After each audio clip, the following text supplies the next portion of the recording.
Good morning. Mr. Steve Minikin, MP, Shadow Minister for Transport and Main Roads, and Ms. Karina Mole. Mr. Timothy Matthews, Australian Youth Orchestra Board Representative, and Mr. Chris Bonnelly. Professor Deborah Terry AO, Vice-Chancellor and President, Professor Otmar Lipp, and members of the University Senior Leadership Group. Richard Pollett's parents, Professor Patricia Pollett, and Emeritus Professor Philip Pollett, family and friends, industry representatives, friends of music, and UQ colleagues, distinguished guests, and all of our friends joining us through the live stream around Australia and the world. My name is Liam Viney, and I'm the head of the School of Music at the University of Queensland, and I'm MC for today's Richard Pollett 10th Anniversary Commemorative Concert. Today is about celebrating the legacy of Richard Owain Pollett. It's about commemorating his life through performances of musical works that were important to him or dedicated to him. And it's about understanding how Richard's life continues to create meaning through initiatives such as the Richard Pollett Memorial Award, which will be presented, the 2021 award will be presented towards the end of proceedings. I'd like to start, however, by acknowledging the traditional owners and their custodianship of the lands on which we meet today, and pay my respects to their ancestors and their descendants who continue cultural and spiritual connections to country. We recognise their valuable contributions to Australian and global society. For me, one of those valuable contributions, one that is relevant today, is the Indigenous cultural practice of sorry business. Sorry business seeks to ensure that a community can move past death and commemorate those lost with consideration and celebration. There are, of course, significant differences between sorry business, which is an important cultural protocol with specific practices that usually occur in the immediate aftermath of a death, and what we are doing today, 10 years after the loss of Richard. But I respectfully suggest that there is also a point of connection that we can reflect on and learn from, which is the role of community in the grieving process. For me, there's something very beautiful in the phrase itself, sorry business, which acknowledges that processing sorrow needs to be the business of a whole community and that it may require multiple approaches and activities. When Richard was tragically killed in a horrific road crash while cycling in 2011, an entire community of people across the globe was struck by grief. Today we acknowledge the sorrow that remains and will always be part of our community when thinking about Richard, while at the same time commemorating and celebrating his life and legacy. We are, of course, in a privileged position to be able to celebrate Richard as we are doing today, and I'm grateful that we have the opportunity. I'm spending some time on the loss of Richard, even though today is a commemoration and not a memorial, because it's important to understand and acknowledge why we are here 10 years after his loss. At the heart of this tragedy is extraordinary promise unfulfilled. There are personal and public dimensions to this unfulfilled promise. On a personal level, Richard would have been 35 years old right now. He might have had children, grandchildren for Patricia and Philip. Patricia also mentioned he might be balding and with grey hairs. I don't know where she got that idea from. He certainly would have been continuing to inspire people as a human being. The countless letters and testimonials from people around the world that Patricia and Philip received were unfailingly consistent. Richard was humble, he was noble-minded, he was liked and respected by everyone who knew him. Professionally, 35-year-old Richard would have been enjoying a very significant career as a musician. There was such momentum building behind him. There's no doubt that his talent would have enriched the cultural life of this country and beyond. It's important to recognise this loss because it goes some way to explaining the powerful legacy that's emerged in his name over the last decade. Perhaps most tangibly, the connection to landmark cycling safety legislation. As a direct result of Richard's death, Queensland was the first state in Australia to trial minimum safe passing distances in 2014. The new rules became law in 2016, and as of April this year, every jurisdiction in Australia now has similar legislation. This impact on a national discourse around cycling safety is further reflected in over 50 news articles related to Richard over the last decade. Then there's the outpouring from the musical community around this country and beyond. In the years after his death, there were 4 new works by major composers written in his memory. There were almost 30 performances dedicated to Richard by major ensembles and performers. And that's not including hundreds of performances by young musicians in the various prizes and awards established in his memory. Exactly 30 young musicians have been financially supported by winning those 4 major awards. You can read testimonials from some of them in the program. The most significant of those awards is the Richard Pollett Memorial Award, administered by the Australian Youth Orchestra. More will be said about the award later, but I will briefly describe its underlying significance for today. One day, Richard was out busking in Lugano, where he was studying at the time. He finished busking and went home. Sometime soon after, he received a mysterious email in which an organisation he'd never heard of was claiming to have selected him to win a $2,000 award. Like any savvy digital native, Richard hit the delete button. But they persisted. By the 3rd email, he thought he'd better look into this. As it turned out, while he'd been busking, a scout for the US-based Williamson Foundation had heard him play, gone home, somehow found his contact details, and nominated him for an award to support him in attending summer music courses. The Richard Pollett Memorial Award, being awarded today, is inspired by this out-of-the-blue model. The winner does not know that they are being considered until they receive notification that they've won. But the symbolism goes deeper.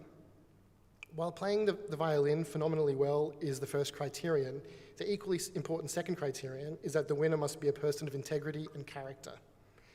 Who they are as a person matters, just like who Richard was as a person matters to this day. So Richard lost his future, but his impact and legacy lives on through the spirit of this award in particular. His example continues to teach people about goodness and beauty, about strength and discipline, about values and principles that confirm the best in humanity. There is no better way to reflect and celebrate Richard's personal and artistic legacy than through sharing music together. So today is also a concert. We wouldn't be honouring Richard, who lived for music, without performing music. So it now gives me great pleasure to introduce Pulse Chamber Orchestra, who'll perform 3 works, 2 by Mozart and the 3rd by Australian composer Elena Katz-Chernin. Elena's work is called For Richard, and she wrote it in the days following Richard's passing. At the core of the piece is a melody derived from the letters in the name, Richard Pollett. Please welcome Pulse Chamber Orchestra.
When Richard died, he was on a short visit to Australia. At the time, he was actually based in Tel Aviv, where he was studying with one of the most celebrated violinists in the world. He was only to be back in Australia for a couple of weeks to perform a concerto by Elena Katz-Chernin with the Queensland Symphony Orchestra in QPAC. He'd been communicating closely with Elena in the lead-up, and she was enjoying the burgeoning relationship with Richard, having already collaborated with Patricia many times over the years. Another composer who is close to the Pollett family is Andrew Ford, who you may know as a composer. You may also know him as the host of the music show every week on Radio National. And he composed Cradle Song, the next work, in Richard's memory, and it was premiered by Michelle Walsh, who is performing today in the Beethoven, which is after this, and Stephen Emerson in 2012. Cradle Song is a work that speaks for itself in terms of its vulnerable simplicity, and in that simplicity, it evokes for me the last conversation that Richard had with his father, Philip, just hours before his death on the 27th of September 2011. Typically, for Richard, that conversation happened to be quite deep, and it concerned the poetry of William Blake. Richard had just read Auguries of Innocence and was discussing it with his father at length that very morning. He'd been especially taken by the famous opening, to see a world in a grain of sand and a heaven in a wild flower. Hold infinity in the palm of your hand and eternity in an hour.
The next work on the program is the slow movement, the Cavatina, from Beethoven's String Quartet, Opus 130.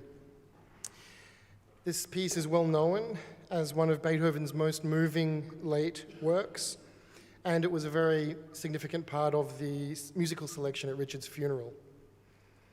This is a good opportunity to hear from Richard himself. His friends sent Patricia and Philip a lot of emails and communications from him after he died, and this is one of their favorite sections from just an email that he wrote to a friend, a general conversation. And he said to his friend, "You need to hear his late quartets. All his music is great, but the late quartets really are in a different universe as far as I'm concerned. They're so effing ahead of their time." He was a full-blooded romantic artist. He wrote them on his deathbed, completely poverty-stricken and bedbound, and he's finding these strange, blissful places through his chamber music. The slow movement of Opus 132 completely blew my mind to bits when I first heard it. Also, Opus 130, especially the Cavatina, the slow movement. It has this bit where the music briefly goes off on this sort of blissful tangent that I still regard as the most transcendent, cryptic, and mystical in all of classical music. Please welcome Adam Chalabi, Michelle Walsh, Patricia Pollett, and Patrick Murphy to the stage for Beethoven's Cavatina.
As a child, Richard was rather quiet and thoughtful.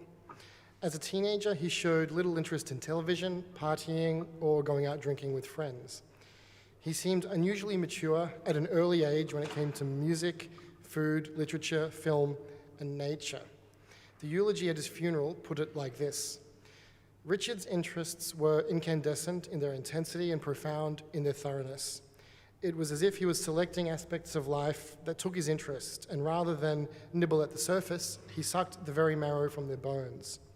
Once satisfied, he packed it into his life experience and moved on to the next subject that stimulated his interest.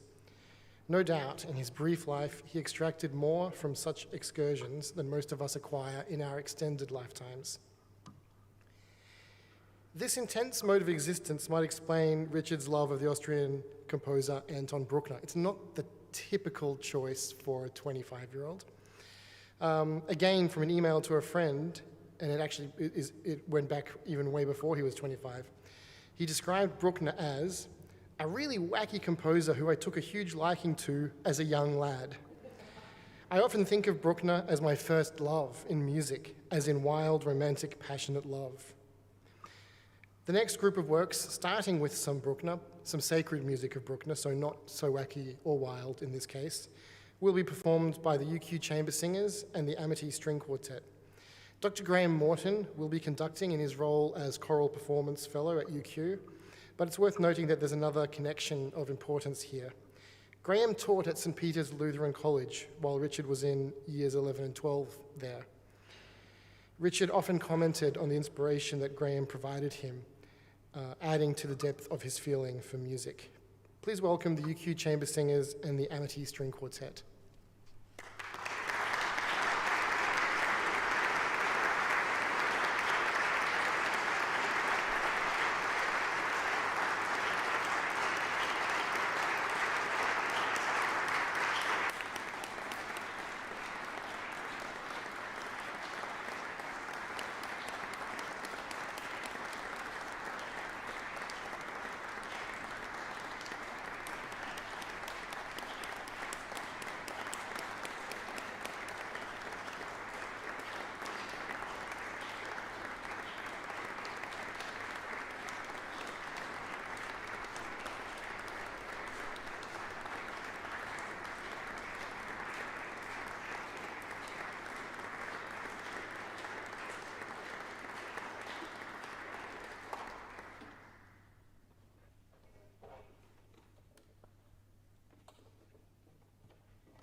We're now moving into the presentation of the Richard Pollett Memorial Award part of the program.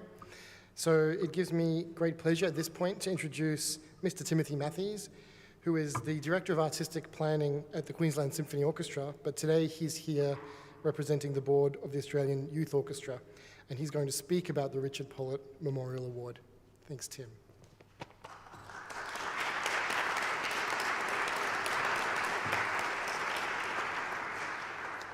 Thank you very much, Liam.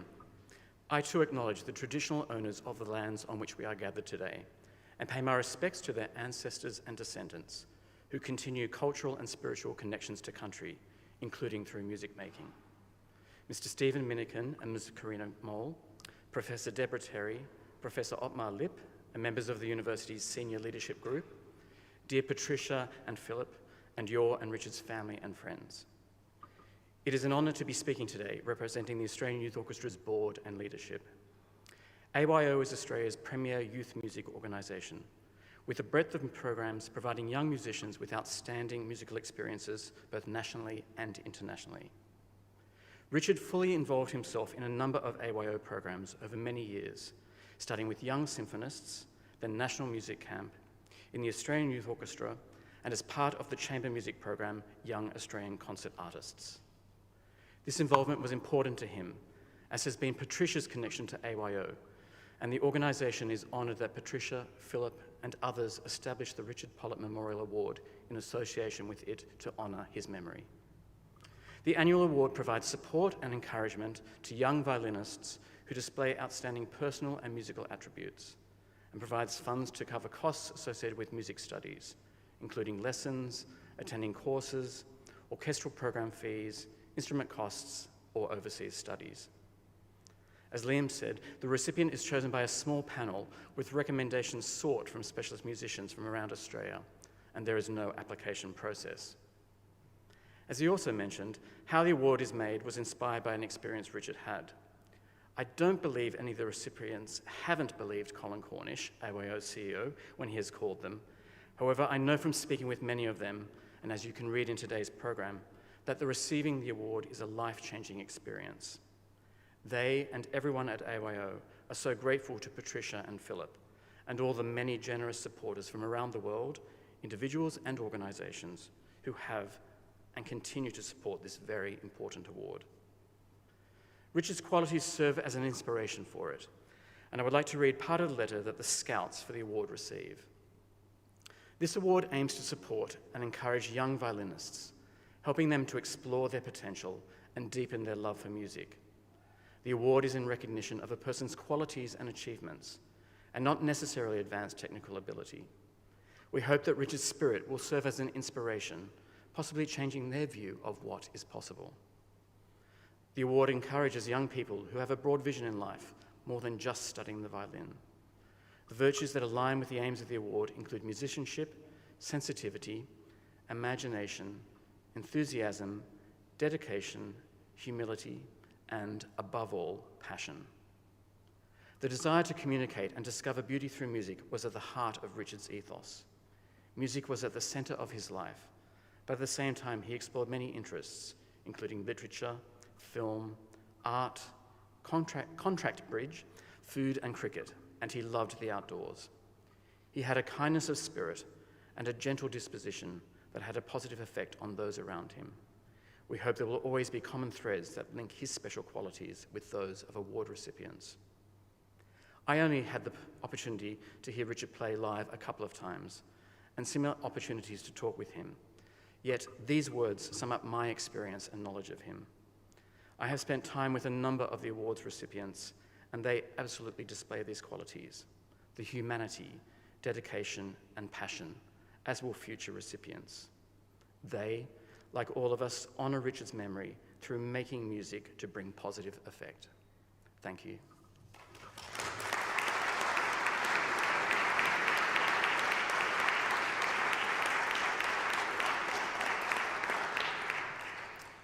Thank you, Tim, and thank you to you and the Australian Youth Orchestra thank you to you for being able to be here today, and we're just delighted that we're able to award this award on this occasion at the 10th anniversary. And it now gives me great pleasure to introduce Professor Deborah Terry, Vice-Chancellor and President of the University of Queensland, who will say a few words. There's a kind of delightful symmetry to her presence here, as she'll explain. And then she'll announce and then introduce the 2021 winner of the Richard Pollett Memorial Award. Please welcome Professor Terry.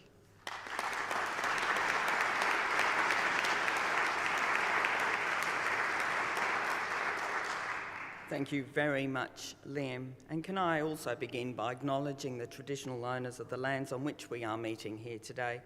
We honour their elders as we walk together on the path to reconciliation. I'd also like to acknowledge Mr. Stephen Minikin, MP. Thank you for being with us here today, Stephen. Mr. Tim Matthias, thank you for your wonderful comments. Richard Pollett's parents, Professor Patricia Pollett and Emeritus Professor Philip Pollett, family, friends, UQ colleagues, one and all. And can I thank you, Liam, for your really thoughtful comments and perfect introduction to today's event. And also can I thank all of our musicians this morning. What wonderful and moving performances we've heard. I feel absolutely privileged to be speaking at today's very special event. Like many at UQ, I clearly remember the day we tragically lost Richard and the profound sense of shock and loss that was so deeply felt throughout our community. Then, as acting Vice-Chancellor in 2012, I had the great honour of announcing and presenting the inaugural Richard Pollett Memorial Award in the very room that we are in here today. I'm honoured to be playing that role again almost a decade later. Richard was an inspirational young person in so many ways, one of those rare individuals gifted with an extraordinary talent for music and raised by a family who supported and nurtured that wonderful talent. I'm proud that he was a member of the UQ community as a Master of Philosophy student in the School of Music. Richard's brilliance as a performer was complemented by his warm, unassuming and sensitive nature. As we've heard, his strength of character has become part of his legacy. I've enjoyed learning more about Richard today, as well as the many ways in which his memory has inspired and sustained so much that is good over the last 10 years. I acknowledge Richard's wonderful parents, Patricia and Philip, who are both professors here at UQ, and whose work does so much to honour their son and grow his legacy by supporting the next generation of musicians in this country. I acknowledge the work of our colleagues at the Australian Youth Orchestra and the many people around Australia and internationally who have supported and enabled the Richard Pollett Memorial Award. And now I'm delighted to announce that the 2021 Richard Pollett Memorial Award recipient is Mr. Robert Smith.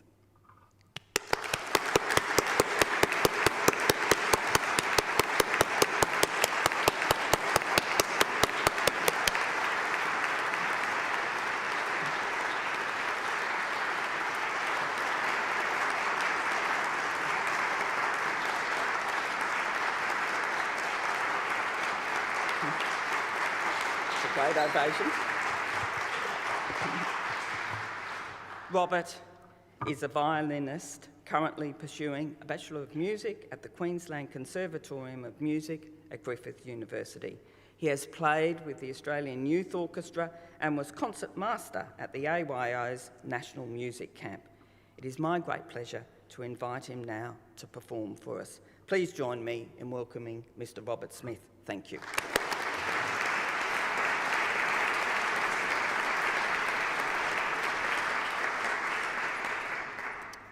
Good afternoon. I'd like to thank the Pollett family for their support of emerging violinists through this award. Being a recipient of this award is a great honour and privilege, and as such is greatly humbling. I would also like to thank my teacher, Michelle Walsh. It is through her instruction and mentoring that I have developed into the musician I am today. In addition, the opportunities offered by the Australian Youth Orchestra have impacted positively upon my growth as a musician. Over the past few years, I have been exploring postgraduate options and am considering the possibility of a Masters of Performance in Europe. This award will contribute to this or similar in my future studies. Richard's legacy has had a clear and ongoing impact on the arts community, and I am very grateful for the opportunities that this award will provide. Thank you.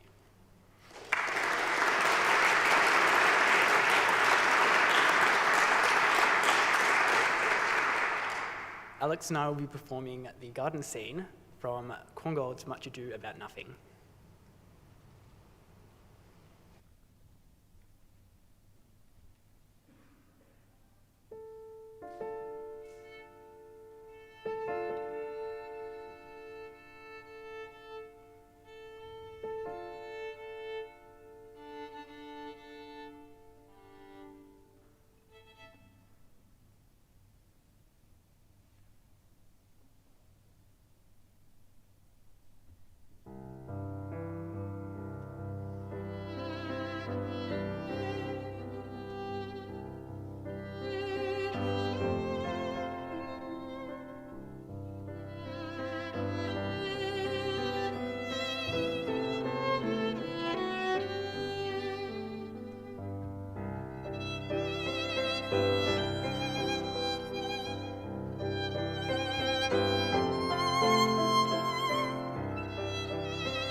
Thank you, Robert, and thank you to your pianist, Alex Raineri, as well.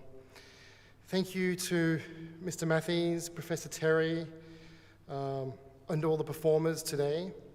Thank you to Sophie Rutledge from Central Advancement for her support in putting this event on. Thank you to Paul Young for technical support and his team of student event assistants. And thank you to everyone, including our distinguished guests, for joining us today and being part of Richard Pollett's evolving legacy. Please join us for some tea and coffee over here and on the balcony, and for further conversation about Richard, about music, and about life. Thank you very much. Good day.